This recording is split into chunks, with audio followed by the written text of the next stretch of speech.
বন্ধুরা, এই আর্মি অফিসারটি গাড়ি নিয়ে যাওয়ার সময় একটি ছেলে এসে প্রথমে সামনের চাক্কা পাংচার করে দেয়। এরপরে আরেকটি ছেলে এসে পিছনের একটি চাক্কা পাংচার করে দেয়। আর্মি অফিসারটি নেমে আসতে আসতে সেই ছেলে দুটি পালিয়ে যায়। আর্মি অফিসারটি তাদেরকে ধরার জন্য তাদের পিছনে পিছনে যায়। একটি ছেলে এই ডাস্টবিনের ভিতরে লুকায়, আরেকটি ছেলে একটি গাড়ির পিছনে লুকায়। এই আর্মি অফিসারটি কাউকে দেখতে পায় না। আর্মি অফিসার যখন তাদেরকে খোঁজা নিয়ে ব্যস্ত ছিল, ডাস্টবিনে লুকিয়ে থাকা সেই ছেলেটি তখন সেই ডাস্টবিনটা নিয়ে সে গাড়ির পিছনে চলে যায় এবং গাড়ির পিছনের ঝাপ খুলে অনেকগুলো ইনটেক মেশিন বের করে নেয়। মেশিনগুলোকে বের করে সে একটি বাড়িতে লুকিয়ে পড়ে। আর কিছুক্ষণ পরে তার সেই সঙ্গী চলে আসে। এদিকে আর্মি অফিসারটি গাড়িতে এসে দেখে তার অনেকগুলো মেশিন নেই। কোনো কিছু উপায় না পেয়ে আর্মি অফিসারটি গাড়ির চাক্কা ঠিক করতে শুরু করে। এদিকে চোর দুইটি তাদের মেশিনগুলোকে মানুষদেরকে ডেকে ডেকে বিক্রি করা শুরু করে। প্রথমে একটি ছেলের কাছে মেশিন বিক্রি করলে সেই ছেলেটি মেশিন কিনে সে আর্মি অফিসারের সামনে দিয়ে যেতে থাকে। আর্মি অফিসারের সেটি সন্দেহ হলেও সে কিছু বলে না। তারপরে চোর দুইটি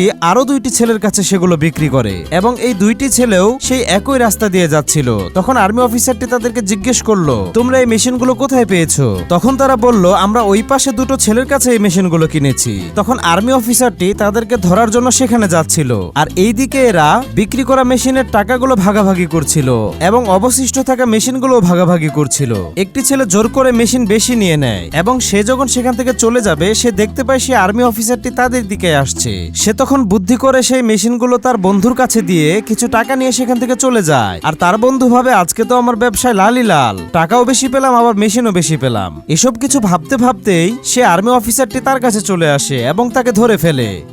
বাবা, শুধু লাভের টাকাই না, এখন তুমিও জেলে পচে মরো। বন্ধুরা, আমি ঠিক বলিনি কি?